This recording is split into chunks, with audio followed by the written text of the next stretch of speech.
The moon hangs on the willow branches. A perfect time to unwind after a long day's work. I gaze into my aquarium, feeling a deep sense of satisfaction. For the past 6 months, I've been carefully building this underwater world, adding decorations and welcoming my turtles and fish. It's become my pride and joy. It's hard to believe that just half a year ago, I was a complete newbie, going on hearsay. I casually heard someone say, "Turtles are easy pets," and that sparked the idea. Then I naively trusted a pet store clerk who told me, "Just get any old tub, change the water every few days, feed them cheap food, and they'll be fine." And just like that, I brought my turtles home. Looking back, that reckless, unplanned approach was so thoughtless. 2 months in, I noticed something wrong with one of my turtles. Her name's Little Flower. A white, raised patch appeared on her left eyelid. At first, I thought it was just shedding, but a week later, it hadn't gone away, and her right eye started showing the same symptoms. I knew it was bad.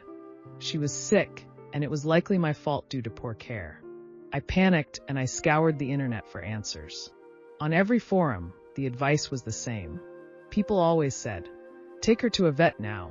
I was on the verge of making another rash decision. But just as I was about to rush Little Flower to the clinic, I remembered something my uncle, an expert fish keeper, once said. When you keep fish, you're not really keeping fish. You're keeping the water. A light bulb went off. Had I been searching for the wrong thing? Instead of searching for how to cure a box turtle, I should have been searching for box turtle habitat and water quality. Bingo! That was the missing piece. I finally understood. To keep turtles, you must understand the ecosystem they need. After diving into research, I learned about Little Flower's specific needs. She's a 3-striped box turtle, semi-aquatic. They have fast metabolisms and produce a lot of waste. So a powerful filtration system isn't a luxury. It's a must-have item. It's the most basic requirement for keeping them healthy. A good filter removes waste, leftover food, and toxins like ammonia and nitrites.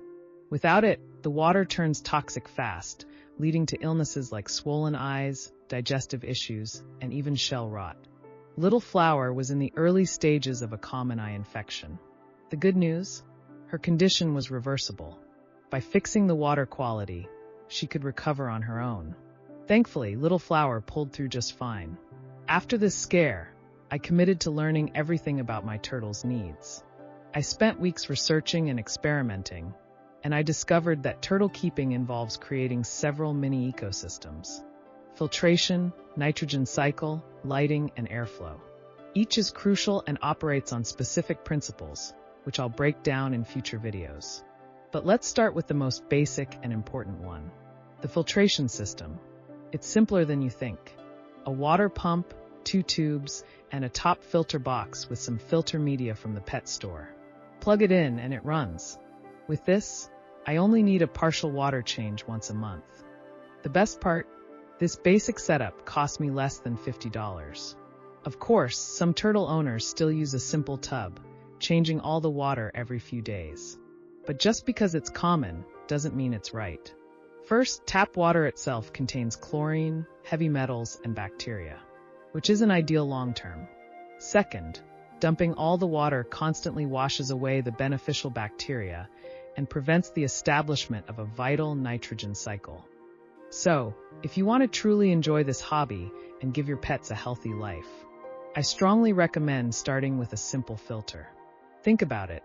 The cost of a single vet visit is far higher than setting up a basic filtration system. And remember, when we choose to bring these creatures into our homes, they become part of the family.